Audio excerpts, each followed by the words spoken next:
Eric avait 31 ans au moment de cette histoire. C'est un jeune père célibataire vivant seul dans une maison de plain pied avec son fils Alex.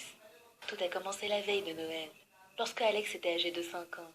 Le petit garçon était particulièrement excité par la période des fêtes. Son père a donc décidé de l'emmener se promener dans la ville. Ils étaient en train de marcher dans la rue, écoutant les chants de Noël résonnant au loin et profitant de la belle vue qu'offraient les décorations.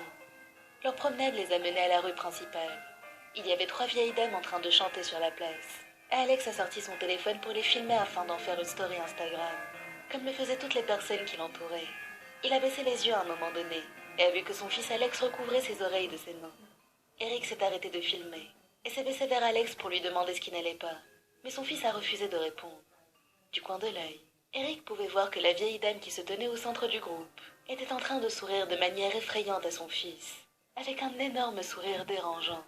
Elle ne paraissait pas tout à fait normale. C'était une nuit froide de décembre. Eric a donc décidé qu'il était temps pour eux de rentrer à la maison. Lorsqu'ils sont arrivés chez eux, Alex a tout de suite semblé soulagé. Et son père a pensé qu'il voulait peut-être simplement rentrer pour s'asseoir au chaud devant la télé et regarder un épisode de son dessin animé préféré. Plus tard au cours de cette soirée, alors qu'Eric était en train de préparer à manger dans la cuisine, il a jeté un regard à son fils et a constaté que ce dernier semblait absolument terrifié. Il était assis raide sur le canapé qui faisait face à la télé. Et à sa gauche se trouvait une grande baie vitrée avec des rideaux qui étaient ouverts à ce moment-là. Après quelques instants de paralysie, il s'est levé d'un coup et a couru à toute vitesse vers son père, pour se cacher derrière lui. « Papa, elle est là !» il a dit à Eric d'une voix tremblante, qui lui a demandé d'un ton surpris de qui il parlait. Alex a répondu que c'était la vieille dame au centre du groupe qui chantait en ville. Eric, inquiet, a levé les yeux vers la fenêtre. À sa grande surprise, la femme était bien là. Il s'est frotté les yeux pendant une seconde pour s'assurer de ce qu'il voyait. Et en les rouvrant, il a constaté qu'elle avait complètement disparu.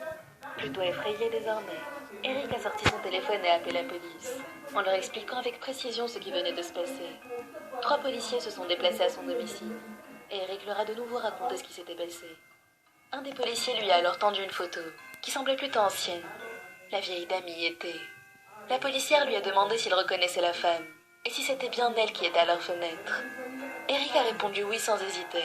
À sa grande surprise, la policière a éclaté de rire. Alex a paru très confus, ne comprenant pas ce qu'il y avait de drôle, jusqu'à ce que son père lui demande pourquoi elle riait. La policière s'est arrêtée de rire et leur a jeté un regard sérieux cette fois-ci, mais toujours en souriant, comme si elle pensait qu'il plaisantait. Puis elle leur a dit que ça allait peut-être leur sembler étrange, mais que la vieille dame sur la photo était en fait décédée depuis 3 ans, jour pour jour. Elle était morte cet exact même jour.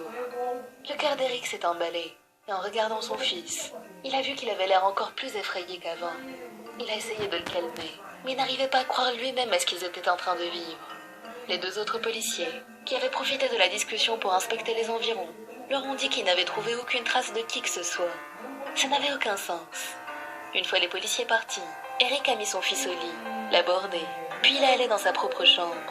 Il s'est installé sur son lit, a allumé sa lampe de chevet, a attrapé son téléphone et a décidé de regarder Instagram, en se disant que s'il trouvait quoi que ce soit en rapport avec la vieille dame sur la place, il rappellerait la police. Il a commencé par ouvrir sa propre story, et à sa grande surprise, il n'y avait pas la moindre trace de la vieille dame dans ce qu'il avait filmé. Il a regardé la story d'une autre personne, puis une autre, et une autre, mais il a été forcé de constater qu'il n'y avait que 2 femmes en train de chanter, pas 3. Eric a été submergé par plusieurs émotions, un mélange d'incrédulité, de peur et d'incompréhension, et frénétiquement, il a regardé toutes les stories et photos de son quartier qu'il avait pu trouver. Mais encore une fois, aucune trace de la 3e vieille dame. C'est à ce moment-là qu'il est tombé sur quelque chose qui l'a encore plus choqué. En cherchant des stories, il est tombé sur celle de la femme qui se tenait juste à côté de lui sur la place. L'angle de sa caméra aurait dû montrer Eric et son fils, parce qu'ils étaient juste en face. Mais au lieu de ça, il n'y avait que du vide. C'était comme s'il n'avait jamais été là pour commencer. Eric n'arrivait pas à croire à ce qu'il voyait. Il était submergé par le choc et l'incompréhension. C'est à partir de cette nuit-là que les fêtes de Noël sont devenues un moment terrible pour Eric et Alex. Ils ont désormais respectivement 33 ans et 7 ans. Et même si 2 ans sont déjà passés, les 2 s'en souviennent encore comme si c'était hier.